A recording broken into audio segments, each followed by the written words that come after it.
You know, it's one of my favorite lines, actually. Yeah. For both property management and from a movie. Yeah. The movie The Princess Bride. Yeah, I remember it very well. Wesley says, "Life is pain, Your Highness. Anyone who tries to tell you differently is selling you something."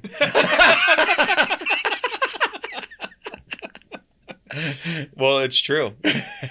which is why we do what we need to do. This is property management is embracing the pain. Other people's pain. I make other people. I take pain on me so that other people can be free of it. Well, how do you deal with your pain? My pain? Yeah, that means you don't have any pain if you're just taking on other people's pain. Are you free of pain? No. Oh no. I embrace it. Okay. Speaking of pain, I'm gonna go. Have you seen this new documentary on HBO? Yeah. Called like The Mother God or Mother of God? No. My wife is really into documentaries. Cool. This one is about some cult. Very small cult, but very intriguing cult. And she basically was the Mother of God, aka some sort of Jesus figure, and she took on other people's pain. Oh. Yeah, you should watch it. She's Speaking like of taking on other martyr. people's pain. Yeah. Yeah, it's interesting. I would say we process other people's pain. It wasn't. We manage other people's pain. She wasn't a great cult leader. Property is pain. We just help you manage it. Well, that should be our new tagline. Property is pain, 100%. Well, but let's get into property is pain.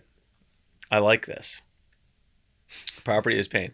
So this is, I'm always talking about this. People are always asking me, real estate agents today are, all of us are somehow dragged into this conversation of is renting versus buying.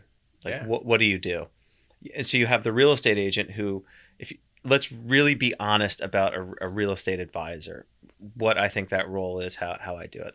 My job is to simply is to help you, the client, get what you want. And in order to do that, in order for me to be efficient, I have to stay in my lane. I'm not a lawyer. I'm not a financial advisor. I'm not a property manager. I'm not a home inspector. I'm not a historian of homes, right? And so I'm really good at listening. I'm really good at the relationships in my world, title attorneys, getting you to the right people, the relationship with the other agent, understanding neighborhoods, values. Like I can help you feel comfortable. I can help mitigate pain in this search as you spend millions of dollars. Problem solved. Exactly. But at the end of the day, like, that's 100% what I am. So for me to get into renting versus buying is, I think, kind of stepping outside of my lane. But everyone's talking about it, right? Yeah. But here's the thing, which is very interesting that no one discusses. Zillow rolled out their 2024 housing predictions recently. Is it good? I don't know, but it's fun to look at. It's fun to talk about. So I want to talk to you about this because you see it every day. I like how they at least plant their flag. Yeah, exactly, right? Yeah. I mean, and we get in there and kind of roll it around. It says home buying costs are going to level off. Here's the one that is interesting. They say the new starter home for 2024. Did you read this? No. It's good. The new starter home will be a single family rental. Oh, yeah. The median age of renters is 47 years old, up from 37 in 2000. Zillow expects demand and prices for single family rentals to continue to increase in 2024. Very interesting. Yeah. Very, very interesting. So I'm a guy who you think I'm going to tell you that you need to buy something because why would you spend money on rental? So question one is the cost of home ownership. You own a home. You help other people manage the homes that they own. So you have an interesting view of what it takes to own a home, right? So there's costs. And then the other part too is like, how are you seeing this as being someone who's kind of on the front lines of not just property management, but you are on the front lines of leasing, of single family rental marketing. You're seeing rents go up and kind of people respond to that. Yeah. So I love the question. I've actually been also reading about these societal paradigm shifts. And one of these futurists that, said, hey, I've got an idea. 30, 40, 50 years from now, no one will own anything. It'll all be institutionally owned. And we're all going to be renting our cars, our phones, our housing, our everything from these big institutions or maybe even from the governments. Almost a scary thought, but it's important to have these societal paradigm concepts out there so you can understand, are we moving more towards that or are we moving more away from that, right? Now, this came about because of the build to rent concept, which is a lot of big financial institutions.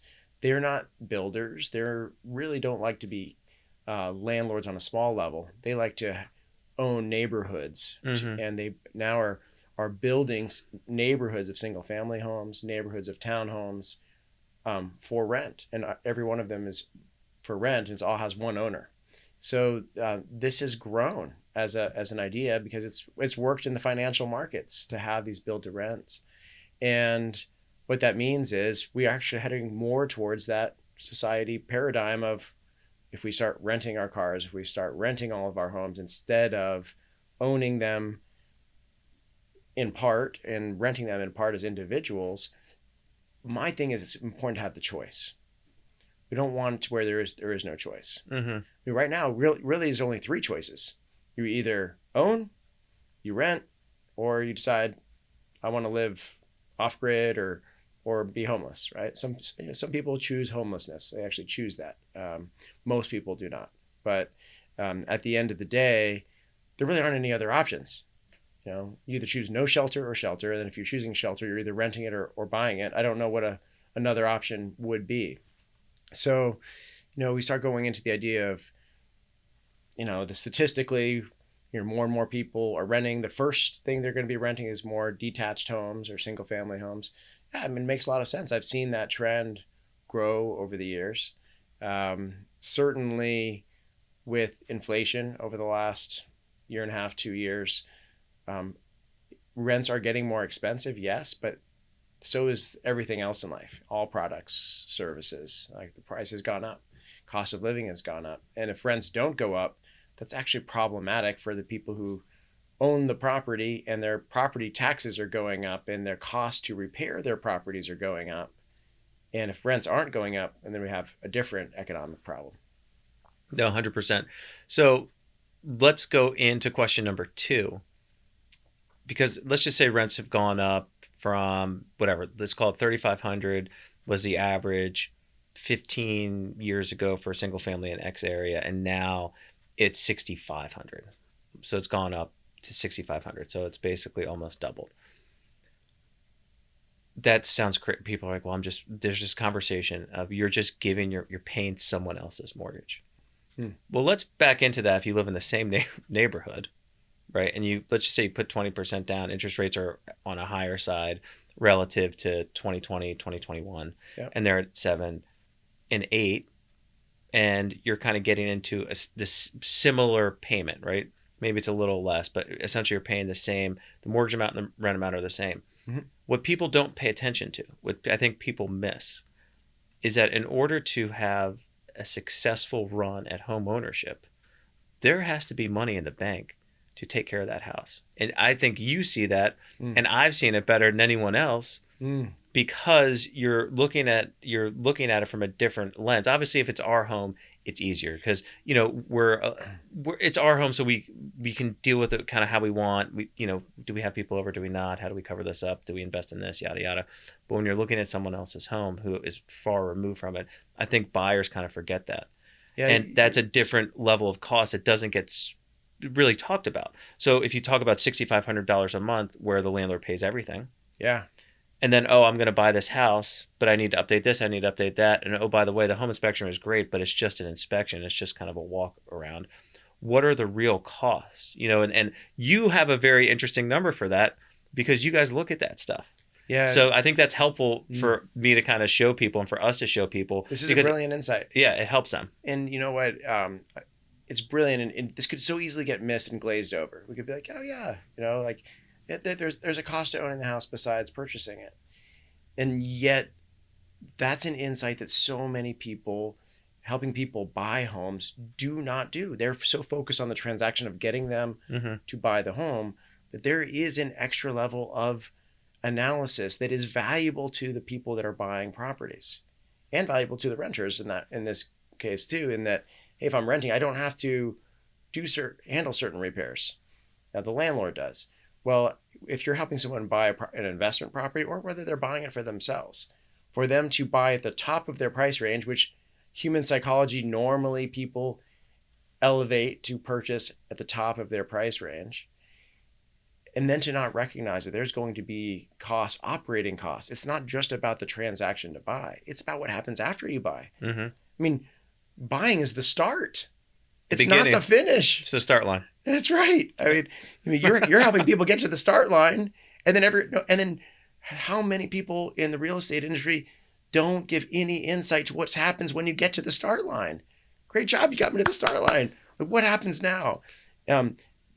Your insight on that, even the fact that you recognize it, acknowledge it, that you connect your clients with people that can help them see what comes next, is incredibly valuable to them. And I know it's going to create this lasting, what I call trust equity with the people you work with.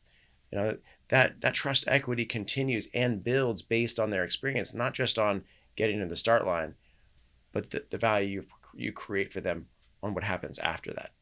No, 100%. Do you have a number that you figured out? Because, like, as I've mentioned, you get very, I'm not going to give it a negative connotation. You get hyper focused on giving your clients value, and same with you. You want to set them up for success. So when they come on to Chambers and they work with your team, there's really we try to avoid left field. We try to avoid curveballs. So is there a number that you guys kind of operate with that when you're talking, when you're helping educate clients, like it's not a new construction home. It's not perfect. It's a, kind of your standard, center hall colonial, whether it was 1900 or it's a mid-century modern from 1950. They've taken decent care of it and now they're gone and it's just going to be an investment property. Do you have a number that you kind of see annually to maintain the house? Because from a sales perspective, this is what people always see. They see the house next door to me sold for $1.5 million. My house is the exact same house. Right. And I can't sell it for $1.5 million. And it's not a different year. It's not a different anything.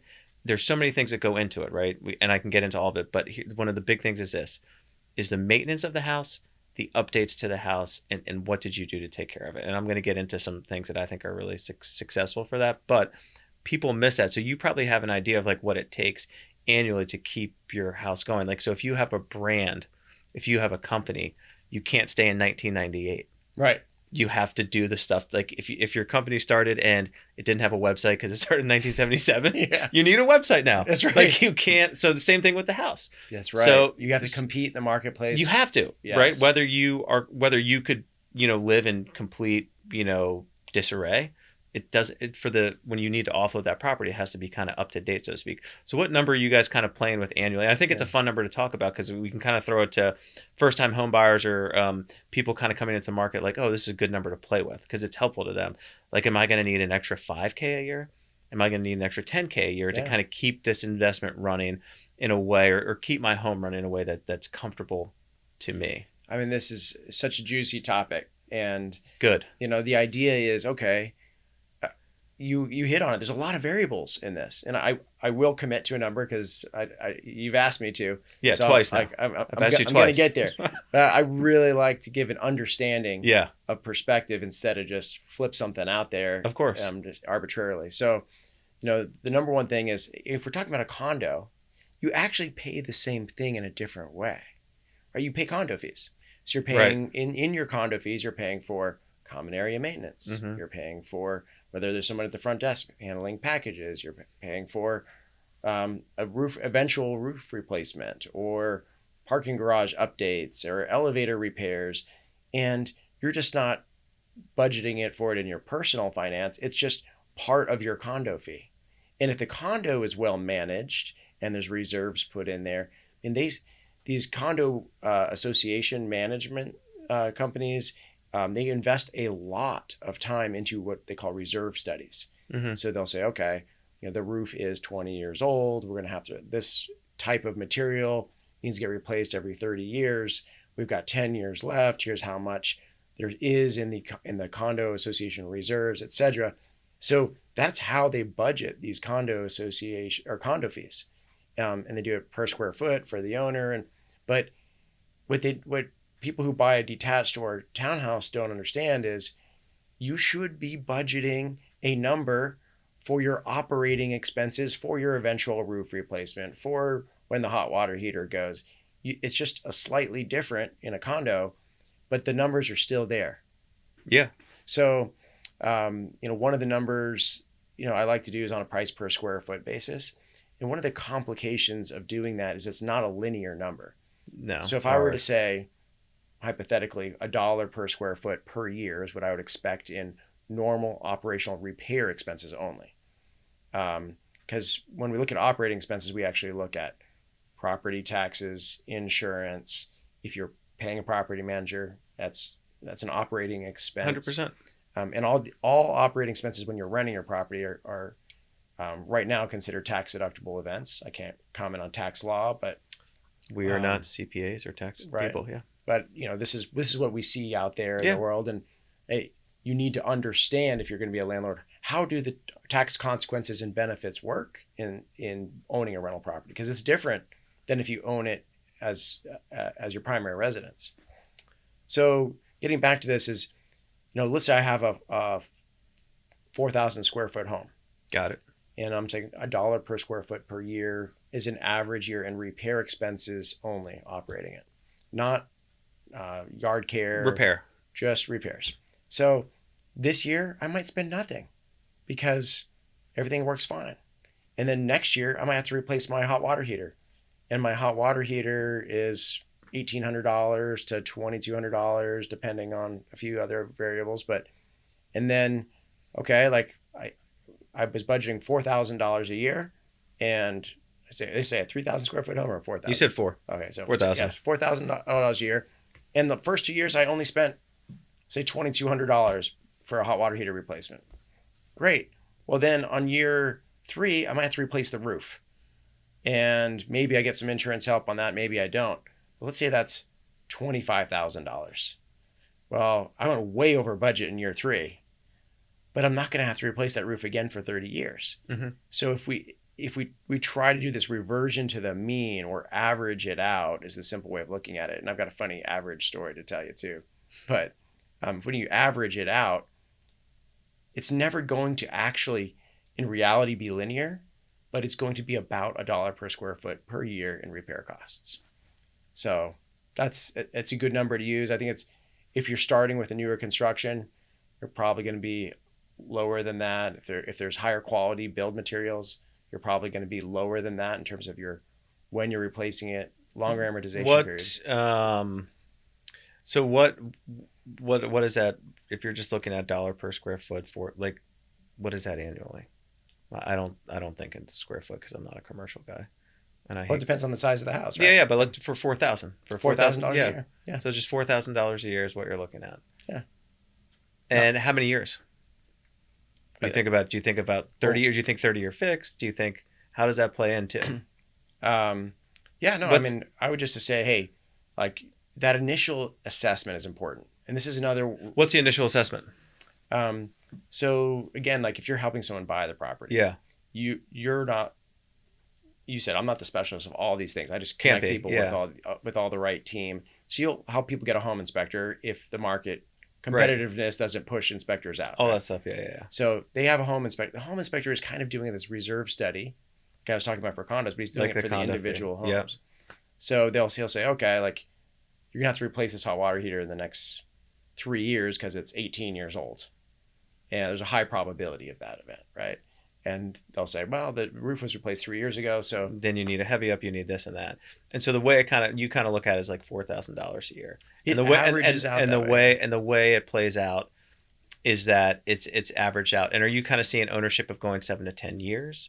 Because that's the other thing I thought about. I see what you're saying. This home ownership, is it 7 to 10 years? Are they saying, or are they staying through the length of a mortgage, 30 years? Because when I was thinking about it, I was like, at the end of the day, if you stay in that home, you raise a family there, you're there 20 years, which is a good time to be in a home.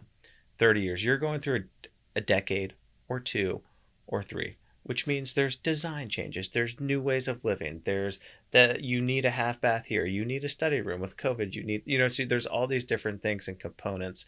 And then there's age. There's age on systems. So I almost think it's like it's almost like it's a big number. And how do you break it out? So I love the price per square foot. That makes total sense, and I think that it sounds good. To me, what is also nice about it is it sounds palatable and it sounds achievable and it's helpful.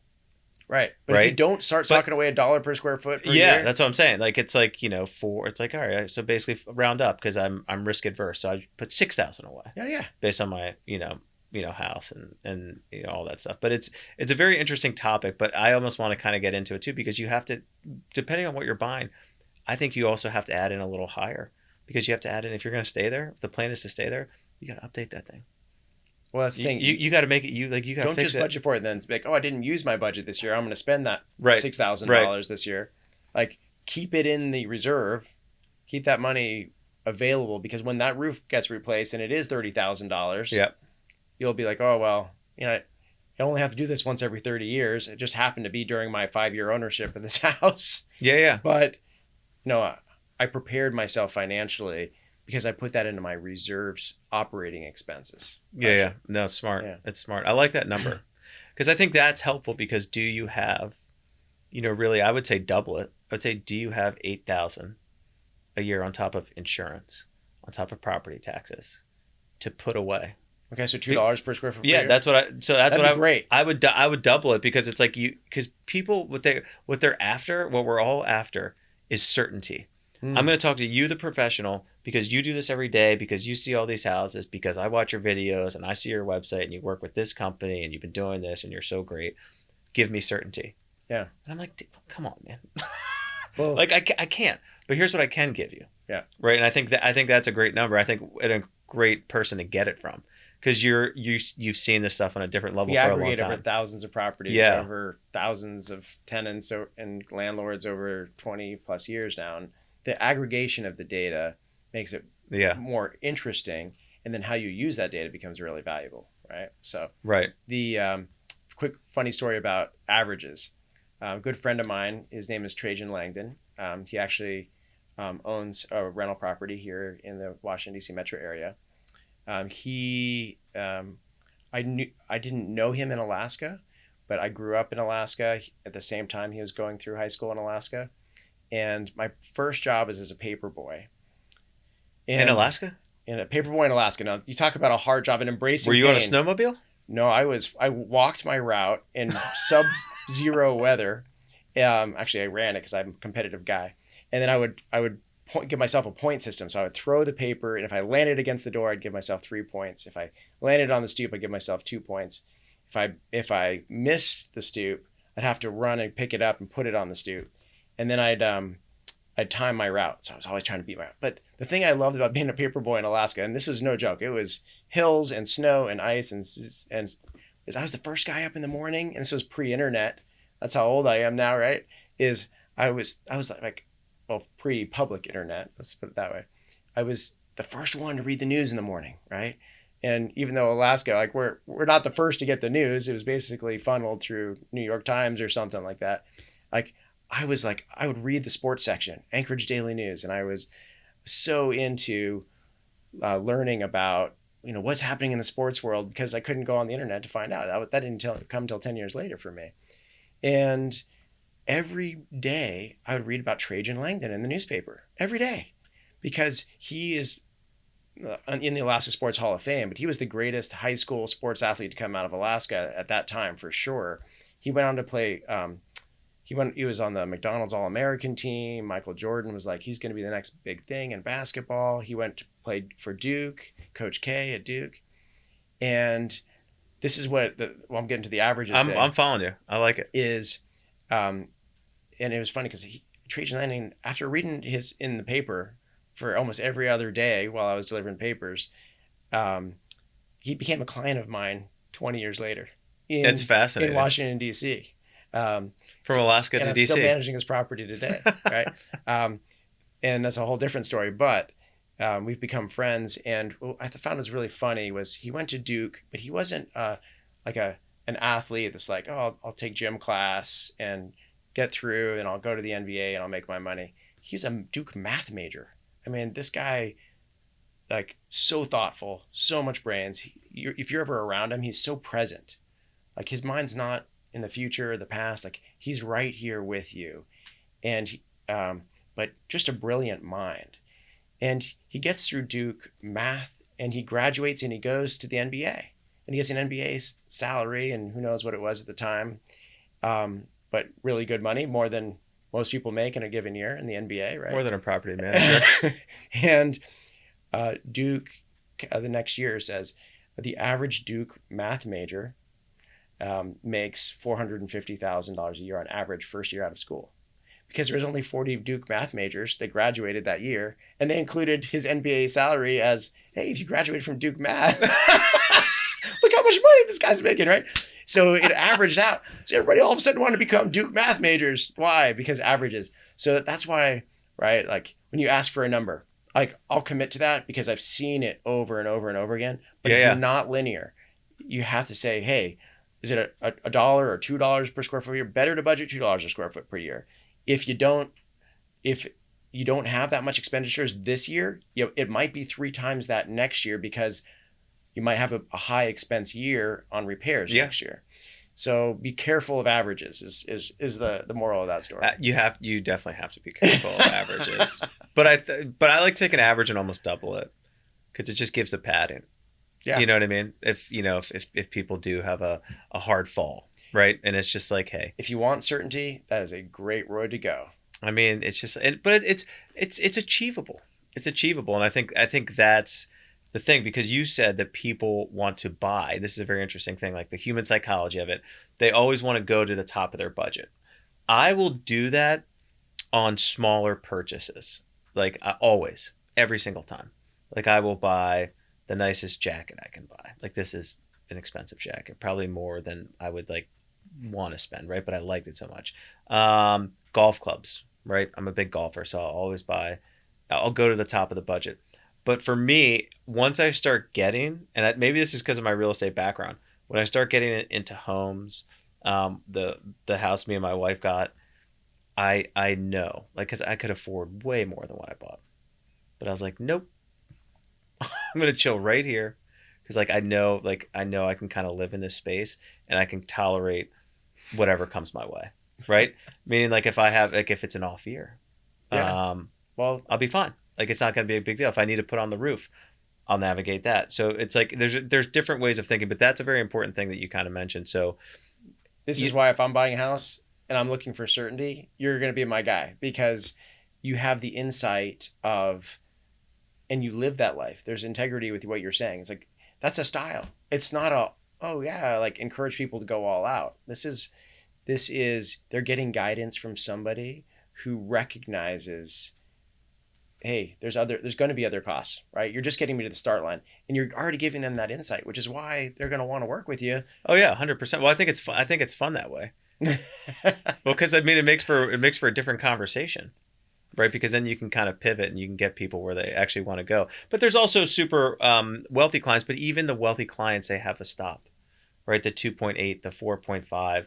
There's a stop. There's always a conversation, and then the question is this a good investment?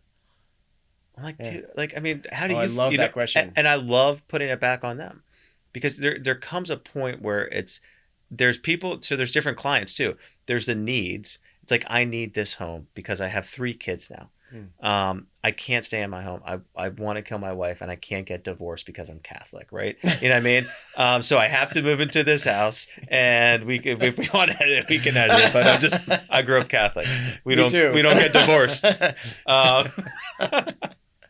Anyways, so you think they're like, I need to go in this house, blah, blah, blah, blah, blah. And that's a need.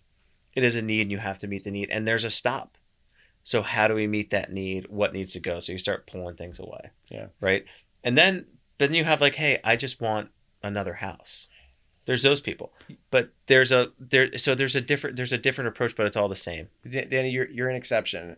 And this is one of my favorite discussion points. My favorite question is when a client, a potential buyer, asks, is this a good investment? And I call this the realtor paradox, not real estate, the realtor paradox.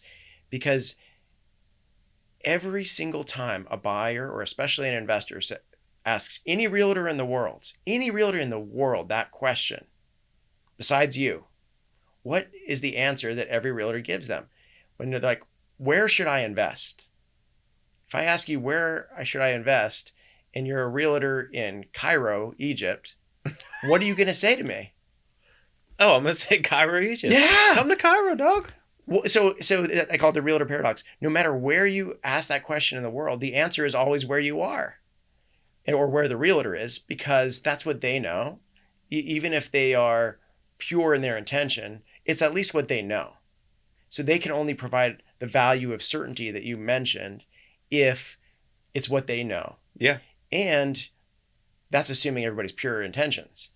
You know, most people in business, if they get asked that question, it's going to be a self-serving answer. And yet your answer is the first time I've ever heard a realtor answer that differently. I've never heard that before, because I joke about this realtor paradox all the time. Like, oh, why is it the answer is always where I am is where you should invest money? You said you put the question back on the client that asks. That's different. I love that because it is subjective. Well, everyone's goals, needs are different. You listen to them. You ask them to reflect on their own goals and needs instead of answering it the way I've heard it answered every single time by realtors, which is, oh, I'll help you find the best investment in my market. It's a heavy question. It's a heavy question. Like, I mean, there are people who are brilliant at it. People who are really brilliant at it. But that line of work, specializing in that, being like the investment guy, you know what that involves? It involves predicting the future. And then signing your name to them, being like, yeah, that's impossible. So the people who can guide their clients and make a living doing that and help them, they're really talented. They're really talented that they just they really specialize in that. Or really lucky. They are, but I think there's a level of talent in which if they can continue that business, because people keep coming to them because they are honest and they are truthful and they do manage their clients' expectations. Because you have to think about, I think DC is a really good investment if you have a lot of money. Like, that's my thing. I think and this is opinion, because I'm selling a condo, and client bought it in 2011 for $580. Mm-hmm. I would have never told him to buy that condo. I said, not a good investment. If Okay. he would ask me. Fair enough. I would have asked him his question. I said, yeah, you try something else. Mm-hmm. Try, and if you want to come back to it, fine. And the reason I say that is because condos are the most unpredictable things in the entire world. I've never seen a predictable condominium. As far as like, hey, like, you know, what's going to happen? How are the condo fees, expenses, yada, yada. What will it trade for in 10 years? What's the appreciation? It's like, dude, when you go break it down and you look at those numbers, it's like, it's all over the place. You want to talk about nonlinear. Building by building, street by street, year by year, all that stuff. He bought it for $580. It's like, honestly, we're going to list it in maybe $639. And it's nice. Mm-hmm. It's well cared for. Great owner. Took care of it. Made good rent, but it's just time to kind of pivot. And so you think about that. That's 11, 13 years, 12 years. Right? So I'm going to agree with you and contrast with you at the same time. Dude, that's fine. I'm going to try and use my dizzying intellect here. Yeah. So I would say condos are very predictable. But I would also agree that they don't make very good investments. And interesting. That makes sense. And here's why. On any given street corner, let's call it a 1 acre parcel. Let's call it a 2 acre parcel. You can put how many single family homes on a 2 acre parcel? I mean, I don't know. I'm not a land guy. Single family homes? I mean, 4 if it's nice. 4 to 6 maybe? Yeah, right. 4 if you want to have a little how backyard. How many townhouses on the same 2 acre parcel? You want to double it? 15 to 20? Okay. How many condos can you put on a 2 acre parcel? Well, then you start getting into questions. How high can we go? What are the air rates? Blah, blah, blah. All that. Yeah. It can be 50. So same land, Right. Same land availability. You can either have 6 detached homes, 15 to 20 townhomes, or let's call it 400 condos.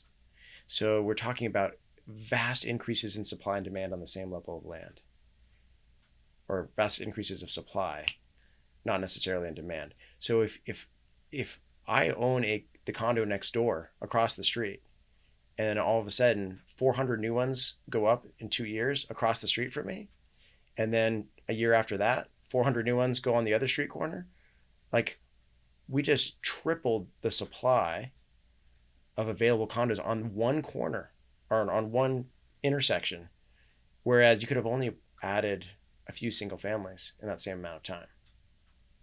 So And simple supply and demand. it really, so I think that there's that issue. And also from an investor, if you're going to be renting, if you're looking at it from an investment, not from a speculation, but investment from an operating cash flow, return on investment from rent return, you're now competing. You talked about competing in selling the property. You have to update it. You're now competing with all the apartment complexes. You're not only competing with other condo owners that are renting out their units, you're also competing with an entire building of apartments. So it's a highly competitive. And so maybe it's not really predictable as much as it's predictable based on it's more volatile with the supply increases or not. It's predictable that it's not exciting, and the probability of there being a lot of other condos comparable to yours as years go on is pretty much a guarantee. So it's one of my other favorite sayings is real estate equals toothpaste. People look at me and they're like, what? And I say, look, whether you're renting it, whether you're selling it, when it is time to compete in the marketplace to exit this property, well, I'm gonna either rent it or I'm gonna sell it. I need to meet the demand or the consumers for whatever my goals are, renting or selling. Well, if I was selling a tube of toothpaste and I put it on the shelf in the market, like, what's the difference between this tube of toothpaste for $3 and this tube of toothpaste for $3?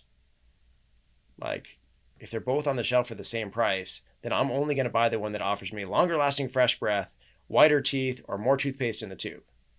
But if they are highly homogeneous, if they're very similar product, which condos tend to be, because they're all boxes in buildings. Some will have nicer views. Some will have a little bit nicer build quality. Do they have storage? Do they have fitness? What's the condo fee? But remember, we're competing a much higher supply of a much more similar product. Mm-hmm. Now, if the products are homogeneous, how does the consumer pick the difference between this tube of toothpaste and this tube of toothpaste? It's the one that's priced less. That's why you buy.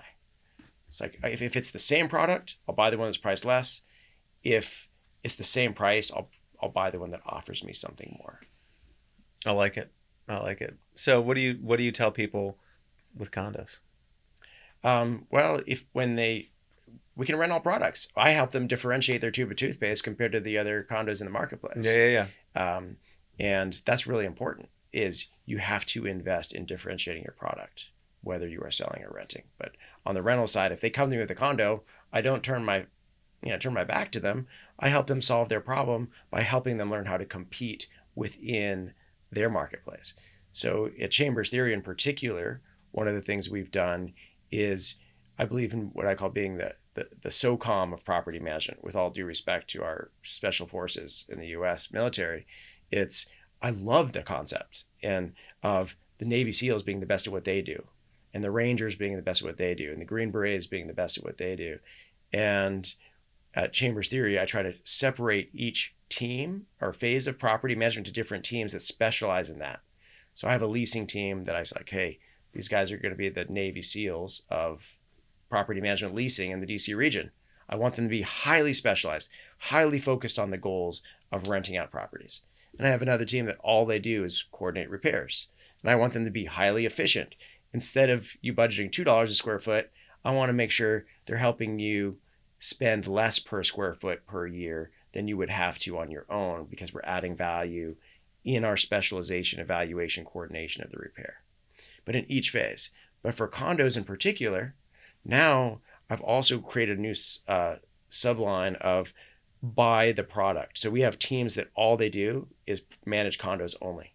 And we have a team that all they do is manage townhouses only. I want to meet the condo management people. And we have a team that all they do is those are the highest skilled homes. people at your firm. Well, you got to meet Lindsay Curtis and others. Yeah, that's amazing. I remember managing condos. It's just different. Well, the amount of personnel you need to get through to get to the right person. It's a relationship building skill. It's patience. You have to bring presence. You have to be nice to not nice people. You got to deal with fob changes. And sometimes you have to be not nice to nice people too. Yeah, I mean, whatever way gets the job done. All right, I got another good one here for you. And I wonder if it has to do with your property management past. It does. You want to know why? That job makes you too honest. Huh. Because there's no getting away from them. Embrace the pain. Yeah. Hence me doing a 50 miler. Yeah. Oh yeah. You want to know I did the 50 miler? I do. My friend Dave, who I admire a lot, just great dude. Like honestly, one of those people, they're like actually like humble people, and you're like, dude, you're like really like a solid dude. You know what I mean? Like he grew up, and he's just it's hard not to be like inspired by someone who's just a solid guy, right? And he works out like crazy. He's like, I'm gonna do this 50 miler, and I was like, bro, you give me 2 months notice. And I was like, fuck it. I'm like, it'll be fun to hang with him because we're busy. You know, he's a big, med sales guy, and him and his wife, they do really well in family. So I was like, it'll be fun to train with him when we can, and it'll be fun to do it. And it'll be a great challenge for me because my number one fear, is failing. And then, but not just failing. I hate that, but it's like having that I failed. Oh yeah, we can't hide it. I was like, ooh, right? So I was like, I just got to get over that fear. And I was like, this is something that I may not be able to finish. I've run a handful of marathons. Well, not a handful, I've run 2, but I've done a lot of races. I like to run. I enjoy it. But I was like 50 through the Appalachian Trail, 2 months of training. This could be rough, right? And there's a chance I don't do it. There's a chance I don't make the cutoff time, chance I get injured, but I was like, I'm going to do it anyways. And so that's why I did it, because I think that's how real estate is. I think at any point we could all fail. And if we fail, it's fine. Fun? No, it's fine. Oh, you fine. just keep going. I was like, it's not fun. It's not fun. It's awful. Yeah. It's terrible. Like, I mean, even losing, not getting a deal for a client or not having something go the way you want it to go. It's like, you always think, how can I do it better? So that's why I did it. So that was the idea of running 50 miles. And to get I wanted to see if I would hallucinate. I didn't. Well, one of my fears was losing my hair, and I couldn't avoid that. Oh, one. I mean, you embraced it. Embraced. We both did. We both did. COVID, I stopped seeing a barber. What do you do for yours? Are you doing it yourself, or are you seeing someone? No, I just buzz it. You buzz it yourself. Yeah. Don't have your wife do it. Don't have your kids do it. No. My father-in-law is also one of us, and he has his daughter do it to this day. Not my wife. A different one. Well, there's one of my favorite sayings is God made a shortage of perfect heads in this world. Everybody else he gave hair to. That's a really good one. All right, we're gonna get back into some not I don't want to say like whatever topics, but yeah, controversial. But I like to go kind of between the lines. So this one they rolled out a day ago, which is just very interesting. And it's Axios rolled out. It says 50 is the new 25, at least when it comes to living alone. It talks about the average age of a solo U.S. renter, according to the U.S. Latest census data. Many young Americans are splitting steep rents that eat into their income. Meanwhile, more baby boomers have ditched home ownership for low-maintenance apartments. It's all very interesting. And then it talks about this idea of like kind of getting into like this shift. So that's what you're talking about. And I think there's a massive shift happening. And I'm just going to tell you the way I see the shift happening. All right. I came into a very crowded market of very talented real estate agents in DC, a lot of powerful firms, very talented firms, really good people. And I came into a place where there aren't a lot of houses, right?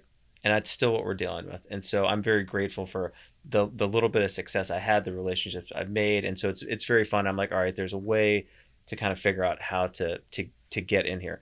Now what I'm seeing is that the shift has happened, meaning people literally cannot afford houses. Like really, they can't. They have to rent. You can't really sell anyone a house anymore. Right. I think you really have to have a relationship, and you really have to get the trust and the advice, because we're in an information overload era where it's like no matter what you look on in Google, you can make your case for yourself and it'll terrify you. So you really need a proper advisor. And so I think the space that I'm trying to get into is actually guiding people, because nothing stays the same. Things are going to happen. You're going to get divorced. You're going to get married. You're going to have a kid. You're not going to have a kid. You're going to get a promotion. You're going to switch careers. You're going to win the lottery. You're going to make a lot of money. So that relationship can always turn into something. And it's not this matter of kind of targeting certain people, but trying to be helpful for everyone. So this idea with renting versus buying, I'm super want to get in the weeds with it. And the number one thing that I'm talking about is the agency that tenants have. Like, I feel like tenants have no agency. Ooh. None. Yeah. And because you talked about like institutional power, and I mean, you're a very small institution, but you are one, right? And you represent, and you've built a brilliant brand, and I think you're good. So I'm not trying to make you to be a bad guy. Please. But at the end of the day, you know, who are we serving, right? We're serving the landlords, and that's and then what is that middle ground where it's like human decency comes in, where we can kind of give some agency to people, and like that's the question, and that's a pivot that I was thinking about for you, or even me, just as someone who's interested in real estate, human relations, emotional connection, emotional intelligence, right? And that whole thing. There's another piece that came out, I'll find it on here, but it talks about like the level of depression and loneliness and the health of people who are renters, and it's because of that lack of agency, which is very intriguing to me. So I imagine if you're going to have a successful business, so they were connecting the dots psychologically between lack of advocacy and agency. And it's just so interesting because when you get into advising people, right? Like, we're not psychologists, we're not this, but we do have to get to the root of what people want. And I've talked to some people, that's their job, is to get the root of what I want, right? And massive emotional intelligence required. Yeah, and just like having the conversation, and you can tell if it's a pitch, or you can tell if it's real, right? Yeah. And I think one of the number one ways to kind of figure that out is if it's an aha, you should question it. You know what I mean? Like, I think ahas generally you kind of step back, because I just don't think anything's that easy. Like you said, embrace the pain. I think everything comes with a little bit of pain. And so I think there needs to be that, right, to some degree. But for us to advise people, we have to kind of get into everything. And it's not my job to care for people's emotional needs per se. However, I think there is a duty to like have some sort of like, if that's being offered, we should acknowledge it. We shouldn't hide from it, because we can't turn it into a transaction. You know what I mean? So that is part of the problem. I think, no matter what, whether you're talking about the landlord or the tenant, really anybody, if they feel like they are commoditized into a transaction, it's left wanting. Everybody's left wanting. When you provide insights and say, hey, it's not just about the transaction. You know, it's like I help you, give you insights as to what happens after me. What happens after I get you to the start line? Like, whether we're talking about tenant or landlord, or not even an investment property, if we're talking about buying or selling, you know, that is where I think is what's missing. Is there's so many people that are focused on the transaction and serving the transaction. We all are. It's where we all start, just as humans. But you do, I do, but I think you and I get down. What happens after that is what I would say is missing. Yeah. And I think there's something else here. You know, just to be clear, yes, in property management, I serve the landlord contractually, legally. I represent the landlord. It doesn't mean that I always agree with their approach. 100%. And I do have to carry out their approach, and I will, and I advocate for their approach, because that's my fiduciary duty and responsibility. However, and I want tenants to know that I care, my team cares, and sometimes we are in disagreement with the landlord, and you know, I try to help the landlord see the effect of their decisions and these types of things, and yet ultimately I have to serve them. And so yes, I represent landlords. I enjoy that. I also try to implement this level of guidance to them to see the bigger picture beyond maybe the immediate need or the immediate reaction to their fear. However, that's who I serve. So I have to be clear about that. Yeah, no, 100%. Or else you wouldn't be good at what you do. But I think there's a fine line, right? Because if you didn't operate as skillfully as you do, well, then what happens is people start pointing fingers and people get upset. And so there is a balance where you have to keep the tenants happy. There's this company that I paid attention to for a little bit that focused on, their pitch was like keeping tenants happy, and keeping tenants, and meaning like, we're going to keep your tenants happy as your property manager. And what that'll translate into is you're a happy tenant and longer stuff and yada yada and all There's this some stuff. value to that. Yeah. There is some value to that, but I don't know how that business model is doing. You probably do. I don't see it. I'm like, are they still around? But you know what I mean? So it's a very interesting question. But I just think the way that contractually things are built, the way that the systems are, not that there's anything wrong with the systems, is that I think that's one of the risks is like the lack of agency that people need to understand. Like, so like, cause like, yeah, like you work for the landlord. I work for the landlord, right? Like I work for the client, the guy who signed the paper, the guy who's paying me, the guy who's paying my company to pay my employees so I can feed my family. So I listen to them, and that's what it says. But then there's a human element where you're going to coach them. Yeah. You're going to get them through. And generally most of the time it works out. But there's that time when it doesn't work out. But people have to understand that like that's kind of what they're running into. And I've rented for a while. Like I've done it before. Yeah. And you see it can be frustrating. So there's these thresholds, like these give and takes. And so I like kind of covering all of it. But I think you're a great guy to talk to because you have so many properties. So you have so many tenants and you have so many different personalities. So I think at the end of the day though, like what's your overall consensus to that statement? Do you see that? Because what they're saying is that, and what the studies are coming out and the stuff that's leaking out, is that tenants are generally not doing well.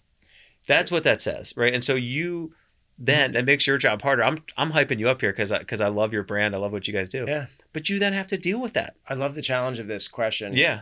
Also, it's nuanced in a way that honestly, no one's asked me this question in 22 years in the business. I mean, I'm someone who has nerded out in property management. I mean, I read all the articles. I study this stuff. I evaluate my competition all over the U.S. I've even evaluated companies overseas. How do they do property management? What systems do they use? What models do they implement? And again, like there is value in proposing to the landlord, hey, if we can keep your tenant happier, the tenant is the customer. It's the landlord's customer. That's how they get paid. And what business, and I'm talking about the landlord's business now, what business, if I'm a landlord, is a good business model to take care of your customer, right? What business doesn't do that? But if you don't take good care of your customer, it's hard for your business to survive. So I'm not talking about my property management business. I'm talking about landlords seeing themselves as the business owner and taking good care of their tenants or customers, and then the property manager should be delivering good customer service on behalf of the landlord to alleviate all the aspects of delivering customer service. I think one other insight I would give to tenants in particular, especially if any are listening and being like, you know what, you're right. Like I'm feeling this lack of power in my life, maybe because I don't own anything or I don't have the agency. And I have to call this guy for permission. Yeah. Like, Danny, you're really onto something. Like, if you're hearing that, I would also say this, take a look and reflect on what you gave up to be a tenant. And you're like, what did I give up? Well, you probably are buying on liquidity if you're a tenant. You're buying on this idea where I want to not have to commit to one property for the next 7 to 10 years. I don't know where I want to live 2 years from now. And I'm not willing to commit. Maybe I could afford to buy, but I'm not willing to buy today because interest rates are a little too high or because I don't know where I'm going to be in 3 years or 5 years. Or owning a home is overwhelming to me. Yeah, like it's just like simple. Yeah. Then basically you're giving up that ownership that can create that level of advocacy and feeling of ownership in your own life and anchoring your life. You're giving it up to the fact that you want to be non-committal, that you want liquidity. So you are buying that. You are buying liquidity when you're a tenant. So I like this shift. So it gets back to a very simple concept. Have some gratitude, dude. You got a fucking roof over your head. And you don't have to take care of it. Think about it, right? Yeah. And just call us. We'll help you. It just may not be in the way that you think we should help you, but guess what? You have this somebody else is paying for it. You signed this lease. And someone else is paying to take care of it. Yeah, and we're going to do it. Yeah. I mean, obviously they have to be good caretakers of course, their lifestyle, of course. But I'm talking about if there's something that happens with the roof, that's the landlord's responsibility. You want me to tell you what I've realized in this, because I've worked in your space for a long time. Now, obviously, I deal with sales. Mainly, I'll handle rental here and there for close clients. And here's what I noticed. my one of my clients, he's got a few properties. He's actually coming into town. We're gonna look at some more for him, which will be fun. He unwaveringly puts money into the property, does right by the tenant. I mean, every single time, to a point where even I, who I would consider myself like, I'll go too far to just have you not talk back to me. Like, right? Like, I will give you an extra $100, just be like, all right, stop emailing me. Like, we took care of you, right? Because I want to get ahead of it, right? Even I was like, dude, what are you doing? Like, you don't need to do all that, right? That's how good this guy is. And I think that pays dividends because I think there is a karmic nature to that business. And that's like one of my things. But it's so hard to be that way. It's so hard to be that way, especially if you've been burnt before, especially if you manage your property on your own and it got so fucking bad. They're like, I got to call Tommy. I don't want to call Tommy because he charges 9% and this property's not getting shit and blah, blah, right? And so it's like, and then to get these people to be like, hey, listen, and these people being investors, landlords, if you operate by this principle, it will pay for you. And like that's like kind of like almost like the spiritual, the karmic side of it that I know it to be true because I've seen it. And I've seen people who try to cut corners and I see what happens. You see what type of tenants you attract. You see what happens to the house, right? You see them cutting corners, like, and it's like, ooh, all this stuff. So I know you probably have insight into that, but I want to help. I want to help everyone out there because it's like you have to make the investment up front to the property and continue that essentially that language and that energy. And I think it serves you well. But I mean, you who have 1,000 of these currently can probably see it. And I think those people succeed because at the end of the day, it's like I think real estate should be, it's hard enough as it is spending $10,000 a month, $7,000 a month, $3,000 a month, or $1 million on one transaction, dealing with this stuff and all this pressure and yada yada. It's like, so I think it's fun listening to you because it's like you can kind of create this space where you can tell these amazing stories of like just being good people actually like works out. So, I have one, but which is translates to a few properties, but you probably have a bunch. I mean, that's my guy. Like he's put the most brilliant tenants in there.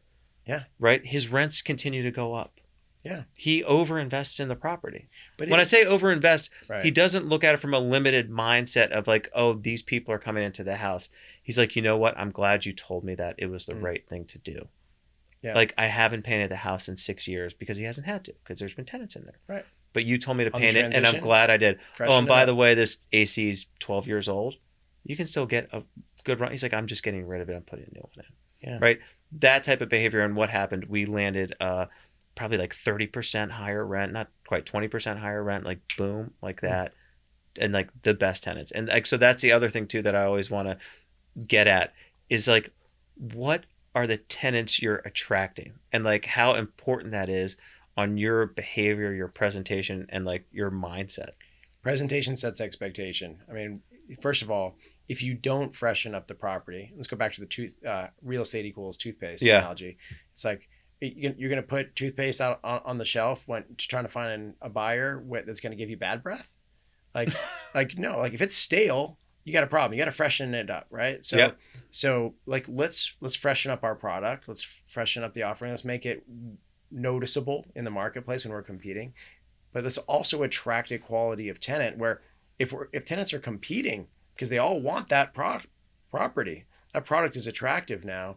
Hey, like we got to freshen it up. But now we have tenants that we can choose which tenant. Well, this tenant's got better credit scores, or this tenant's got a longer lasting better landlord references. Yeah. And you're absolutely right. You used a karma or spiritual element, but if you look at it over just mass aggregate data, who doesn't do well when they are actively improving the property on a qualitative basis?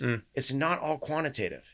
It's like so many people get focused on the quantitative only, and so many people get focused on the qualitative only, and both exist in the real world. So if you want a quality tenant, you got to offer a quality product for them to rent. If you want a higher rent, you got to have people compete for your product because they all want it, and you want quality people to compete. I call it the golden triangle of being a landlord. if you're a landlord anywhere in the world now, it doesn't matter where your investment property is. It's the golden triangle is number one, quality of tenant. If you have a good quality of tenant, your experience as a landlord is going to go well. Number two, reduce your vacancy. Most people are so worried about what happens if, this cost, or if I have to repaint the walls. Oftentimes, the cost of 1 month of vacant is the same cost as repainting your whole property. It's, very comparable. So it's like, well, if I repaint now and I don't have to repaint again for 4 years, but I was able to find a tenant a month sooner, it actually paid for itself.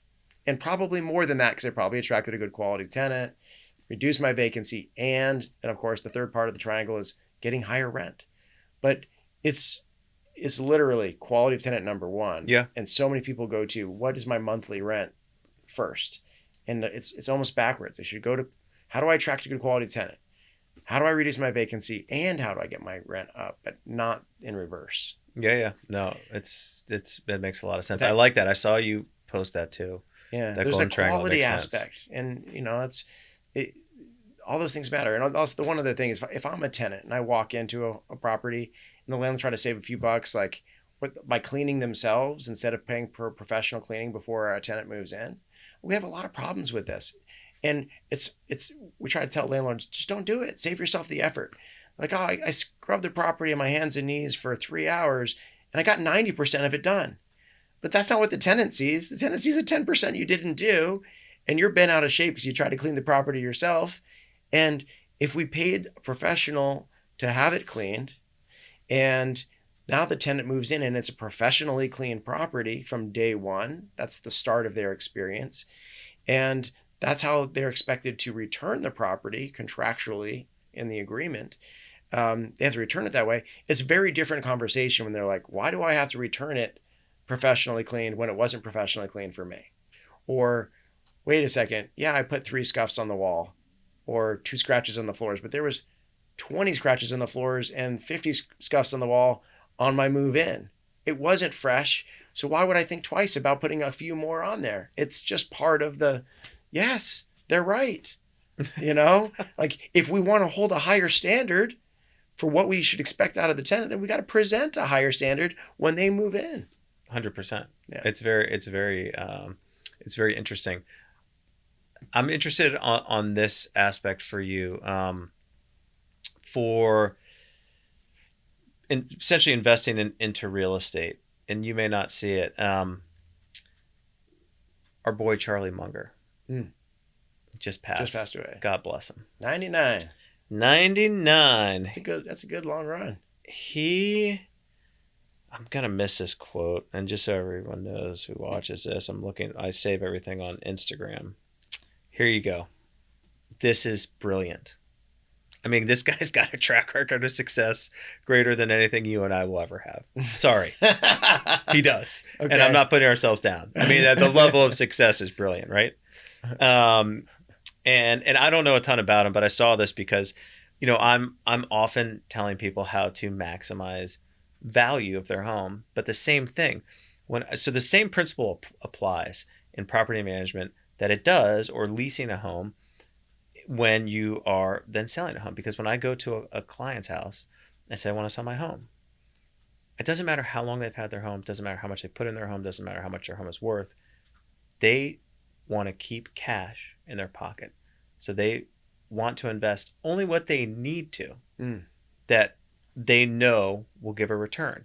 And for them to predict the buyer and what the buyer is going to like and blah, blah, blah, and start renovating, no, never, right? Just do what you need to do. And so we have a formula that we use to help clients. And the formula I have is very simple. Okay. I'm going to try and pitch off the golden triangle because I like it. Okay. I don't have anything that cool and catchy, but it's paint, stage, photography. That matters. It matters. For sure. And then I'm going to tell you my story about photography. And then 4 is landscaping. Charlie Munger. All right. He says lush landscaping. That's what sells houses. You spend money on trees, you get it back triple. Wow. So I'll tell you this. I had a record sale on Mass Ave on Massachusetts Avenue, a townhome that was purchased for 1.2, 6, 7, 8 years ago, sold it for 2.3. Whew. Crazy. On Mass Ave. Wow. On Mass Ave. Yeah. Wow. Beautiful landscaping. They got rid of all the grass. They did their own thing.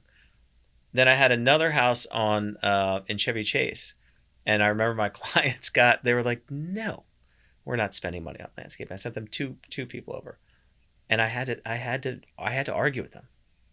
Like, not argue, but I had to have the back and forth. I call it, I'm very sensitive and people pleasing. So any interaction that is like conflict, I call an argument. Ask my wife. Right. She'll be like, yeah, Danny's a baby. And he thinks everything's an argument. He thinks I just yell at him. But so I have to be like, hey, listen, Billy, listen, I really believe, and this is going to really make a difference. It's fine, I'll do it. Right. That house traded at an insane number, like insane for even the time that we were in. Like, I mean, I don't know if it was like 350, 400 over, right? Massive landscaping. That's it. Right. Trees.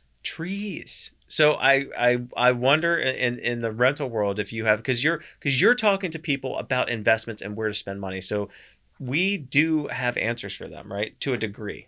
There's certain things that we just don't know, and people are evil geniuses and they get lucky.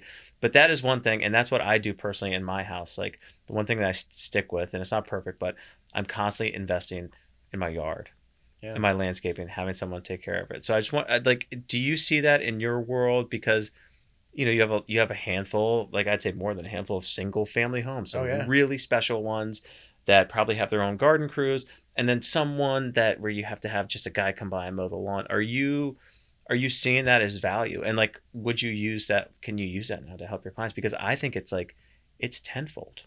Yeah. So it's really interesting. It depends on the scale. So when you're scale in what way? Of the land and the landscaping. Gotcha. And this is a really tricky question in property management. We're going to get into this. It's the trickiest one. Yeah. Yeah. So who covers it? Who pays for it? Who do you make pay for it? Yeah. Well, also, give me a second on this. Yeah, I know. So I also think that your question relates to our earlier discussion about condos. You can't really do this for your own individual condo. No. You have to hope that the condo association agrees to make some green space on the roof or have a little, or you have to have meetings, board meetings, and get on the board. Right. With all the crazy condo people. So the point is, you have less control over that in a condo, which makes the condo more homogenous. Yep. You don't have the option of investing in trees in your condo. Yeah. Right. So I think that's an interesting side point. When I talk about the scale on the rental side, is what I found is, so we manage some beautiful detached homes in Great Falls and McLean and Falls Church. I mean, really, Northern Virginia with multiple acres. So we're talking about, we manage a couple properties that are 5+ acres, 10+ acres. That's crazy. And this is the thing. That horses on them? If one of them has had horses. Yeah, it sounds like. If you don't have, so if you're a tenant and you don't have an ownership interest in the property, you really don't care about maintaining 10 acres. No, you don't want to. Because why? Yeah, it's not yours. That's right. There's some natural human benefit, and I don't know if psychology could back me up on this or not, but to say, hey, like, there's an aspect of owning it that you want to take care of it. You want to manage the land. For me, like, I love to be able to work on my house, and my landscaping is my favorite part because I own it. I own that dirt. There's a great song right now called Buy Dirt. I don't know if you've heard it. It's a country song, and it kind of relates to this. It's like, one of the most valuable things you can do for your life. It's an old man giving advice to a young man.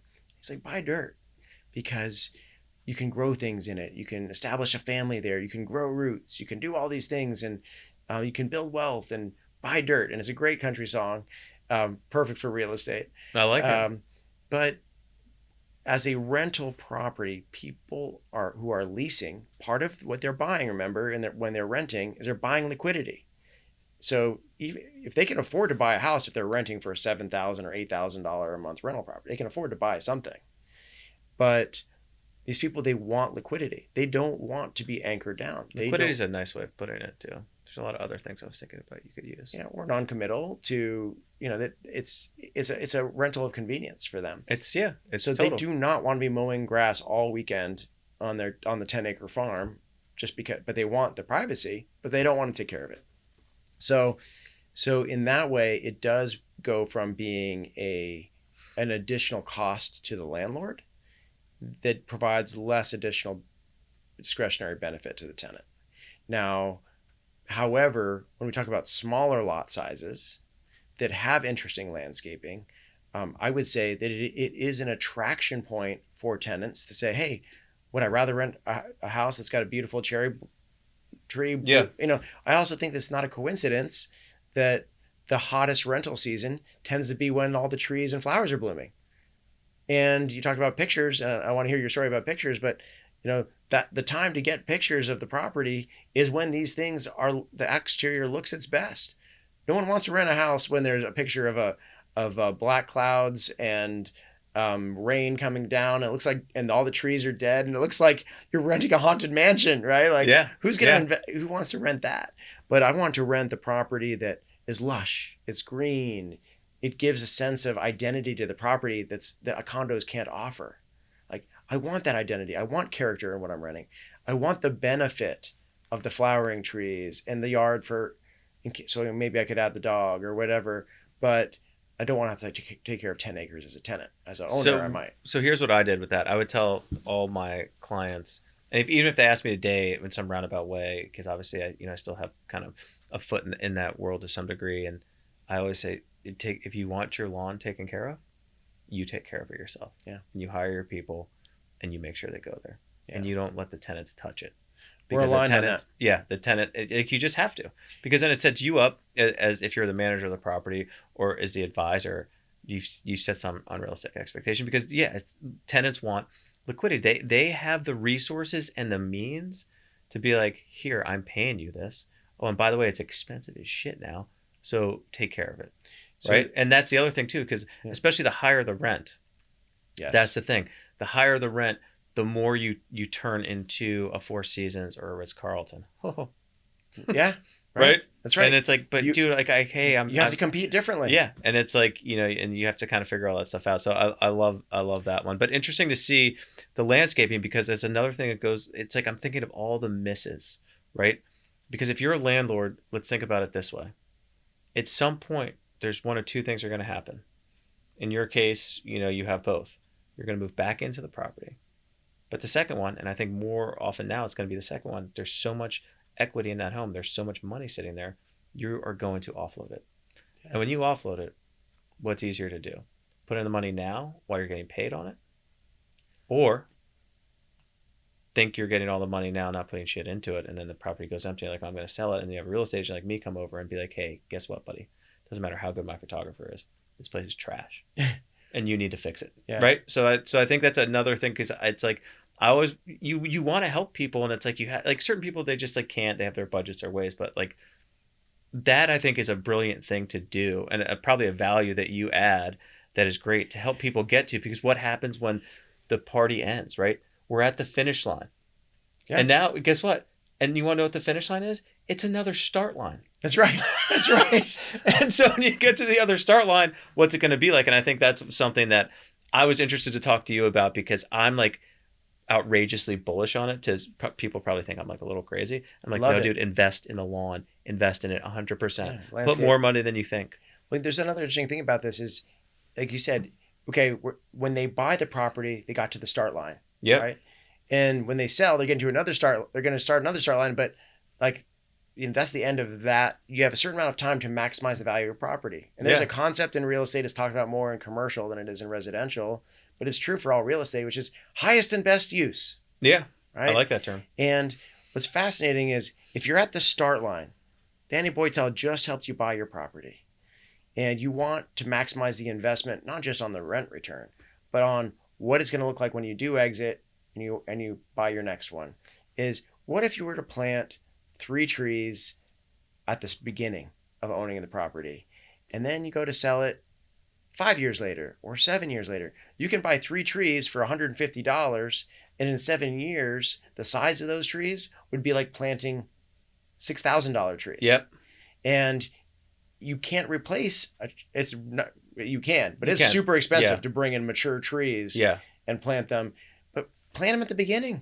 Yeah. You can, I think that's what Charlie Munger's onto something here. It's like, hey, the value of the cost of planting those trees now, the trees become more valuable over time. But you think about what people want. They want privacy. They want quiet.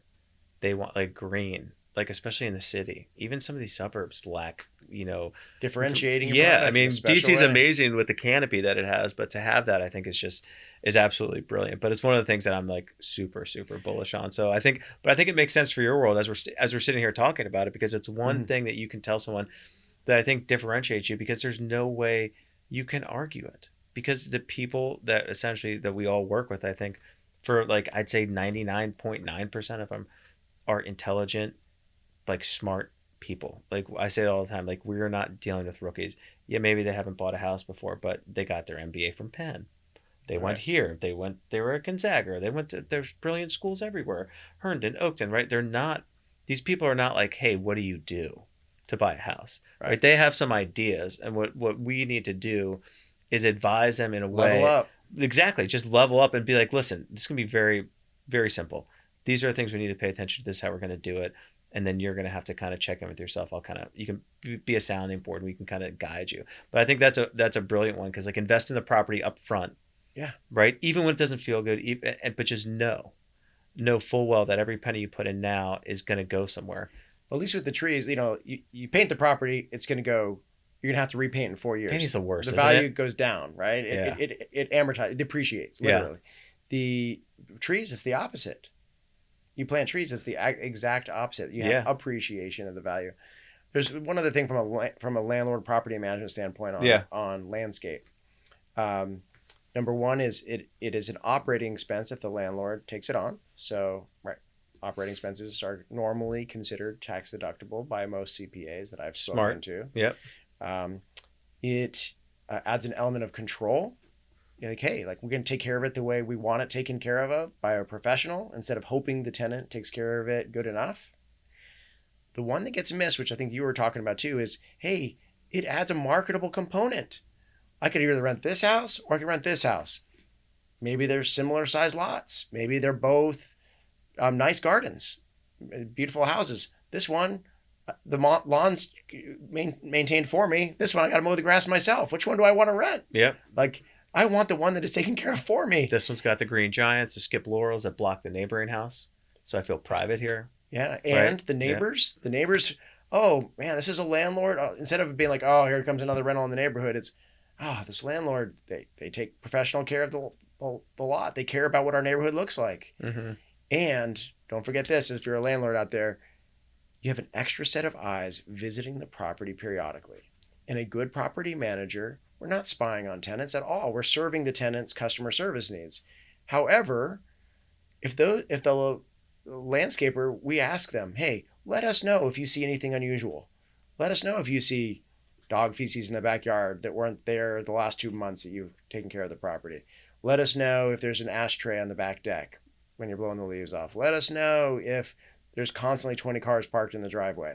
Whatever it is, the property manager is not living next door. We're not checking on the property every day.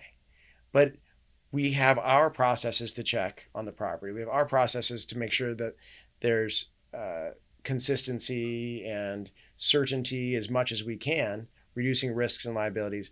But having an extra set of eyes to check on the property, hey, every 7 to 10 days during the summer, someone's going to go cut the grass, and they tell me if there's 30 beer cans in the backyard that there wasn't last week. Again, like the tenants can have parties, tenants can enjoy the home the way they want to enjoy it. But if there is a consistent signs of abuse, we now have an extra set of eyes checking on the property, reporting to us, so we can do something about it. No,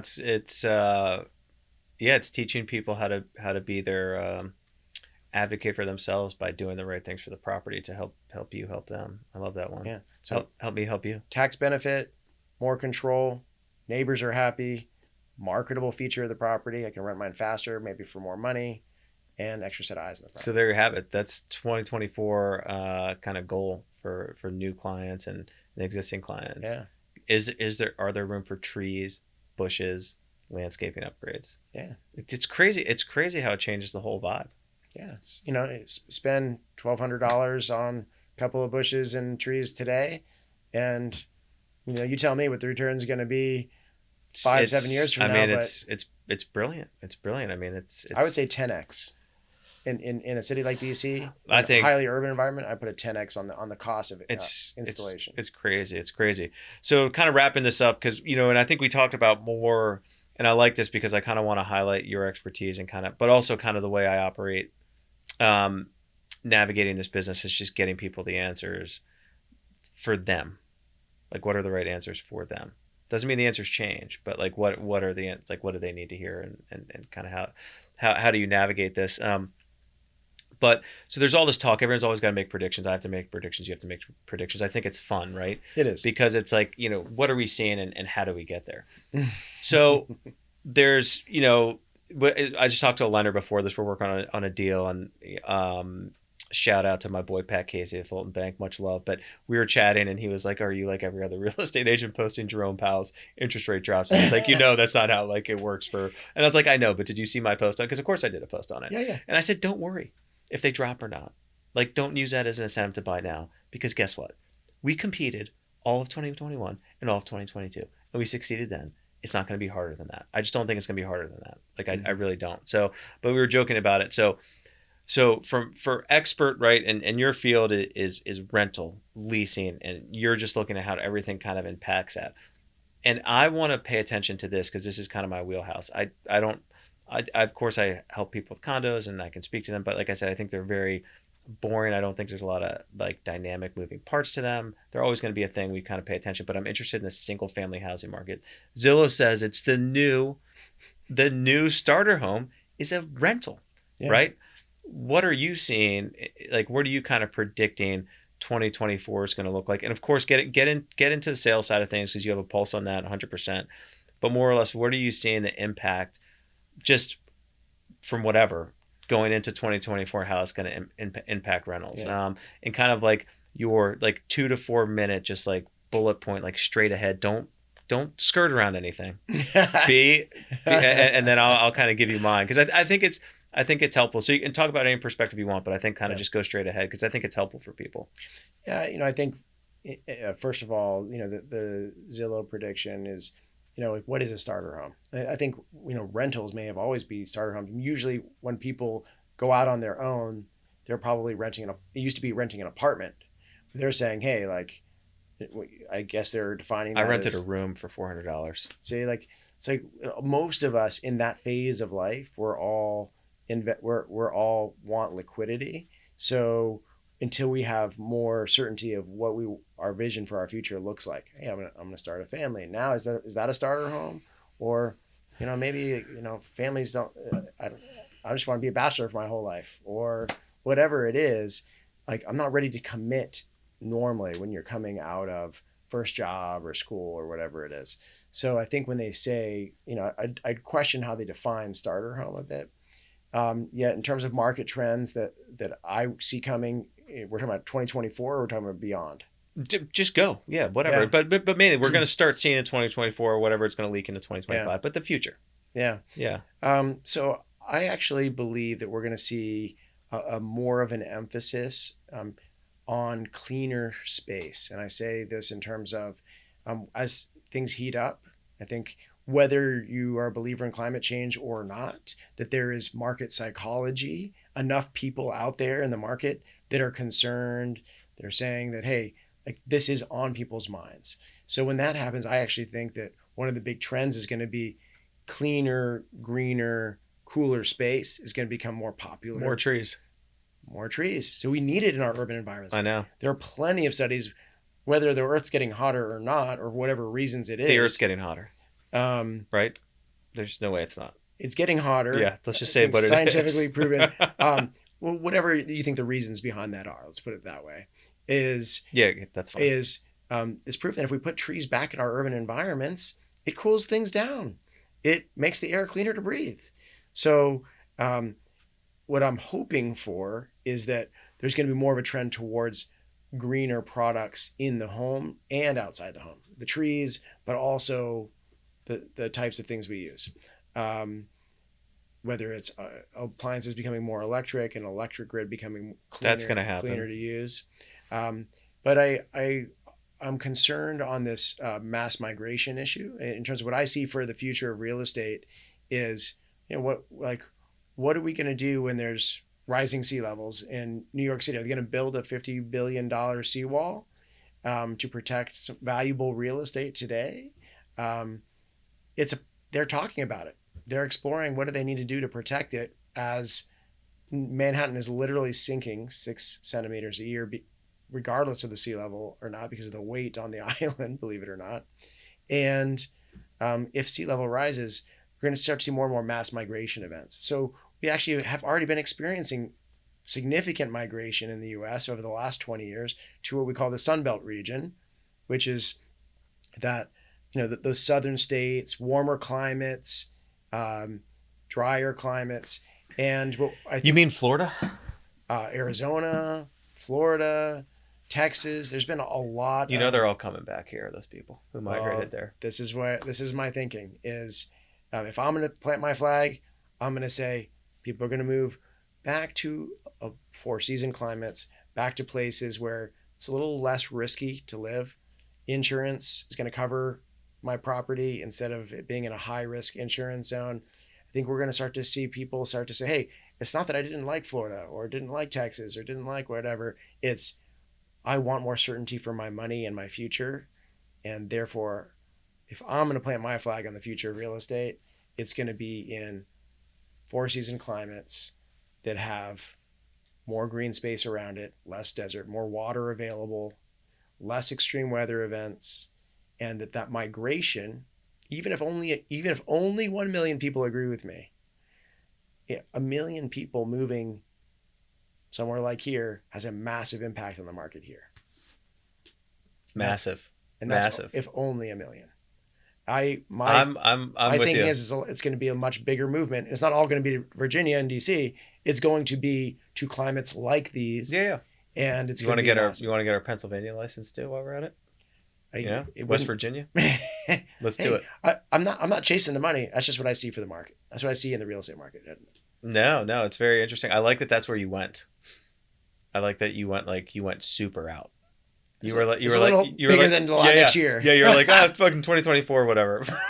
Where is the turning point? When do people start? But I see you talk about this on LinkedIn. Yeah. You don't talk about it enough. You just kind of throw articles and write a little blurb.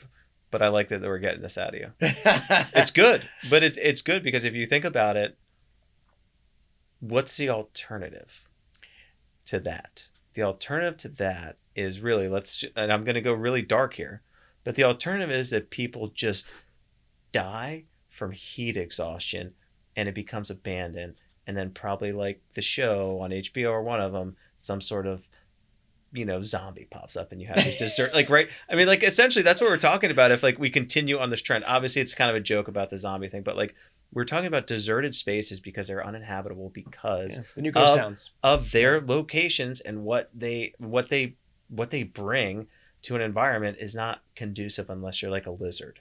Well, what do you do if you run out of water? There's literally neighborhoods. You know what I think of? I think of Mad Max. You ever see that movie? Oh yeah. That's what I think. And I was like, dude, I need to buy some water. How do I invest in water? I don't even know. Well, so this is the thing. You also, let's just say, hey, you found a great house at a great price in Arizona, and next month they tell you you're only allowed to shower on Tuesdays and Thursdays. I don't care whether you're renting or buying. Why would I choose that lifestyle? And it hasn't affected people yet, but at some point there's going to be the turning point. And it's the market psychology turns before the actual need for migration has to happen. We're hoping there's not going to be a catastrophic event that causes it. I'm saying people are going to start to say, whoa, I don't want to take showers only on Tuesdays and Thursdays. I'm out of here before everything dries up. And that happens earlier than the big events. No, it's 100% spot on. And I think we know that from personal experience. It's once you've kind of been around long enough, meaning existing, and you've had your own human experience, you're like, that's the cue right? That's a cue. I'm out. Well, while we're talking about doomsday Yeah, a yeah. little bit, I can kind of say my favorite real estate investor of all time. Yeah, who is it? He's a fictional character. Yeah. Lex Luthor Oh yeah, yeah. from Superman, You've- 1980s. Yeah, It's one of my favorite I know him. stories to share about real estate investment. And of course, I am the opposite of evil villains. I do everything I can to fight for the little guy and rebel against the evil in the world. But the brilliance of this is Lex Luthor bought for pennies, just cents. And this is all a fictional story, of course. All the desert property in Nevada. It was worth nothing to anybody. And he had a secret plot to set off nuclear bombs in the San Andreas Fault that would sink California into the ocean. And then he would now own all the oceanfront property on the west coast of the United States because he bought it for pennies. And it was such a brilliant investment concept. Like, hey, I can't afford oceanfront property, but I'm going to create it. I'm going to make it. I'm going to buy pennies and I'm going to make oceanfront property. And it's kind of a funny, like, evil real estate. Did that happen in Superman? That was like his plan. That was his plan. But that's interesting because I was a lot. We're similar age, but yeah, I remember Lex Luthor. I don't remember that was like his plan. But that's good to know. So now I'm going to rewatch it, and I'm going to rewatch The Princess Bride. Oh yeah. All right, so I'm going to give you my prediction for Please. 2024. Yeah. My prediction is this, and it's going to sound very similar. It's going to be a lot of the same in DC, but there's going to be little like microbursts, and I feel like it's going to be like an ultra. It's going to be like a 50-mile or 100-mile race, and in that 50 or 100 miles, there's going to be like 5 to 10 miles where through that time where it's intense, and I think that's how it's going to be for us. For real estate, for sales, for resales, for buyers, because I'm not buying anything that I'm seeing on the news at all. Not buying one bit of it. It's too short-term thinking. Yeah, I'm not buying about like, yeah. So I just think of like kind of what's getting ready for 2024 because that's how everyone thinks. I agree with you 100%. Like that's why I got into real estate here because I think we are very fortunate to be existing in this space and you know we have some foothold here. We've done it before, right? And I think there's leverage in that. And I think it'll help. It'll be good for me, for my family, and I enjoy it. Like I enjoy the people aspect of it. But I think people want to know about 2024, and it's like, listen, rents are going to be high for 2024, guaranteed, 100%. So if you're a landlord, like get your property in shape. That's like one. Two, I think houses will come on the market, but I think what's going to happen is they're going to be poorly represented, a lot of them, because you're going to have such a challenge of people who are like, fine, interest rates are what they are. I need to get out of here. I can't park it any longer, right? Just put my house on the market, and you're still going to see more days on market. You know, there's going to be the few exceptions to the rule where you have the really talented agent who has a relationship with the client where they cannot push them into doing the right thing, but they can educate them, right? There's a difference. There's they educated him to plant trees 4 years ago. Exactly, right? Or 10 years ago, Yeah, right? So that's the thing. So I think you're going to have a lot of properties that come on the market that aren't going to be, they'll be there, but they're going to be doo-doo a little bit, right? And they're going to kind of sit and they're going to kind of linger. And then you're going to have others that who are represented by brilliant agents like myself or my mentors or my colleagues, and they're going to rip, they're going to fly, and you're going to have the same thing. And there's just going to be little microbursts, and no one's going to be able to figure out what's going on in the market unless they actually talk to a real estate agent who's plugged in like now. Today, I just don't think that there's going to be mass confusion. People are going to be like, well, why isn't it this? Well, that house, and this is going to be the same thing. And if you think about it, that's all there is now, the confusion. So I think being able to find someone, whoever it is that you trust, who does this day in and day out, is kind of going to get you the long run, like answer, like whenever it is to buy a house, whether it's a year now, 6 months, you will figure it out. But that's what I see. Like that's what we see on a day-to-day basis. Cause I talk to all these people and everyone has a different idea of what's happening. And I was like, oh my God, it's crazy. So I think as far as us, we're going to talk about this too, real estate commissions. I don't think they're changing. And what I do think is going to change is this. They'll change at some point, but I don't see it in the foreseeable future because I think it's going to be easier for us to pitch our value. And the reason is because it's so oversaturated. It's so oversaturated. And you've worked with them, I've worked with them, whether it be leasing, sales side, and they're gonna fall by the wayside. And I think you're gonna have the the ones who are interested in helping people, and stronger agents, more honest, confident, diligent, upfront like agents around, and to really be able to guide people. And I think the value, like I can explain value up front, and I like to tackle it up front, and I like to explain it up front, and I think it's going to be an easier conversation to have, where if you just have so and so from this team going over to explain value, I'm like, dude, you're 24 years old, tell me why you're charging me this. So that's something that I'm like, people talk about it and you see all this stuff, but I don't think it's going to, like, you're going to see rumblings of it, but I don't think it's going to impact. I think it's going to help us. Isn't that weird that I actually think it's going to help us be more valuable? Well, no, I don't think it's weird at all, because I think you say, people are going to want to hire who they trust. 100%. And sometimes you don't know who to trust. So I think when you don't know who to trust, or there's multiple people to choose from that maybe they're all referred to you or something, you're like, okay, Yeah. like, I'm transferring, I got a recommendation from this person or this person for that person or this person. I got choices, right, that are trusted recommendations. Then I'm going to trust my instinct to hire based on what I think you're committed to. Right. You're a guy, when I think of Danny Boitel, I think that's a guy who's committed to helping me solve my pain. He'll listen to help me find my pain, listen to my goals. He's committed to helping me solve it beyond him.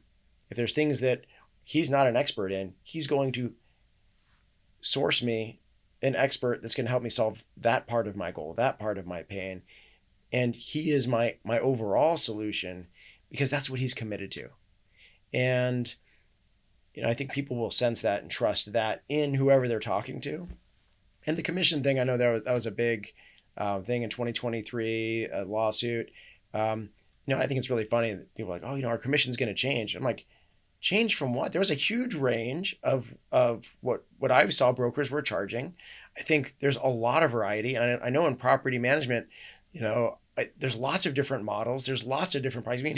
I don't have one price for all my own clients. And it's negotiable. That's right. Right. And like, what's the level of service you provide? But as a consumer, I will buy at the price I think that you're committed to delivering me value. I like the way you said that, because that's the other thing too. I can tell you now, and I'm not a rich man, I don't there's not money dripping out, but you want to know what? I will pay a premium if I believe the value is there. And I think that's true for humans, like across the board. And I think, you hear a lot of people say, like, what did I even pay the real estate agent for? Right? That they just send in a contract, told me what, like, yada yada yada. And I think that's going to change because of all this. So I like all this, and I think that lawyer who kind of came out with all this is like, what a mess. Because of my whole question is this, and it from dealing with contracts all day. Did you sign the contract that said all this? Right. I did. Right. I did. I signed the contract. Right. Like, it's fascinating. Yeah. It's fascinating. So so I'm very optimistic for 2024. I don't think it's like, I don't know if it's going to be anything groundbreaking. It'd be cool if it is, and I was wrong, but I think it's going to be kind of a lot of the same until we start getting deeper into 2024 and deeper into 2025, because people will have actually done the work. And I think this is the change from COVID. I think people are finally realizing that sitting on the internet watching shit like this and whatever is like, it's true. It's like what it should do is get them off the couch to be like, I need to go talk to people in person. Because the amount of over information, you're just typing, you're like, blah, blah, blah. Is it a good time to buy? What are interest rates? Blah, blah, blah, blah. And you're doing all this stuff, and you think you have answers, and you don't. You don't at all. And you get answers when you actually have the face-to-face, the connection. And even if it starts on Zoom, that's a starting place where I've had a conversation with another human being. And then I get off the couch, I go out the door, and then I sit down with this person at their office. They come to my house, whatever, coffee, and then I start developing the connection. I think we're slowly getting there, because the amount of buyers who have called me and just know, like, hey, Danny sells real estate. I know, I like him, trust him from different things. And they're like, hey, I want to buy this house. It's a shit show because they are not informed. They don't even know what they want. And then they come to me, and we don't have time to vibe. And it's just this mess.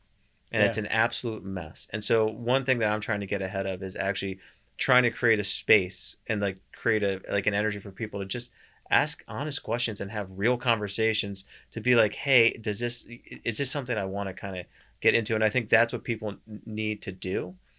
because the way I look at it is like, if I could buy a house and I can have success, anyone can, because I kind of like, I've been winging it for a long time. Well, go into ChatGPT, ask him how to buy a house. Yeah. It'll probably tell you how to, but is it going to solve? Is it going to achieve Yeah. your goal or solve your problem? Heck no, it's not. There's no way. And I thought a good friend of mine who's a brilliant guy, Andy Tomaszewski. He's a CTO and high-powered executive. I was talking to him about AI and asking him questions about AI, and he said, "You give me an interesting insight." He said, "I think that especially with kids and students, they're going through the schools. Teachers are like, oh my gosh, how are we gonna?" why do we even teach these kids this stuff? They can just look it up and the answers are just show up for them in seconds, right? And he said, well, I think that maybe our brains are going to start training to asking the right questions instead of regurgitating the right answer. And if we can learn to ask the right questions and then listen to the answer or study the answer to make sure we are ascertaining truth, ascertaining honesty, ascertaining commitment to value in the answer, that's where the higher level minds are going to be. Because if the answers are 1 second away on ChatGPT, it's more valuable to find out who's going to ask the right questions and who's going to be able to ascertain the value in the answer. And I was like, wow, that's brilliant. I really like that. So that's a friend of yours? Yeah. All right. So talk to him about this, and you need to get this book, The Scarcity Brain by Michael Easter. Have you read it? No. Brilliant. All right. It's fascinating. But we'll save that for put on my holiday wish list. Another day. I'll send it to you for Christmas. One of the things I'd like to wrap up with is what I'm committed to, not just my prediction for the market, but what Chambers Theory is committed to in 2024 and beyond is, we are committed to being the Special Operations Command of property management.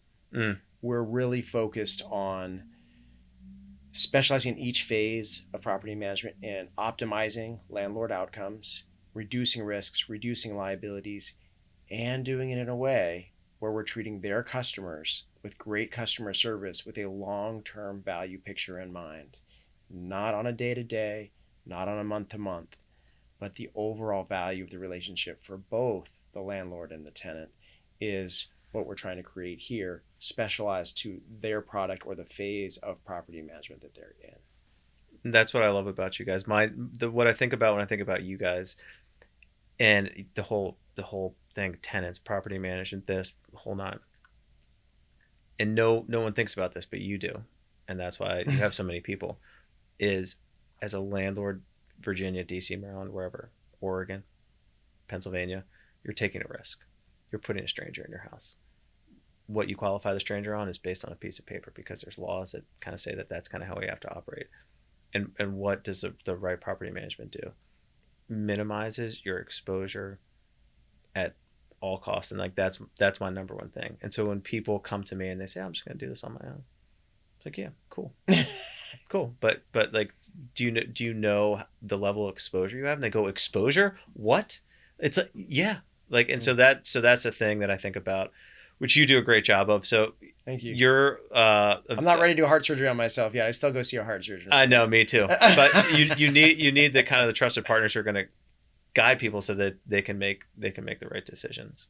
Yeah. So that's what this is. We kind of sat down. I wanted to come out, use this studio. Thanks to Mr. Ponce de Leon for allowing us. You offering kind of your space, but really because I want to get people to know who you are and kind of what, like, why I align myself and why, essentially this little entity of Boitel Real Estate, like who he is, what he aligns himself with. And really it's just getting people, like you said, getting people care and getting people to the right people. Because at the end of the day, if I could be an expert in all things, I wouldn't be sitting here with you.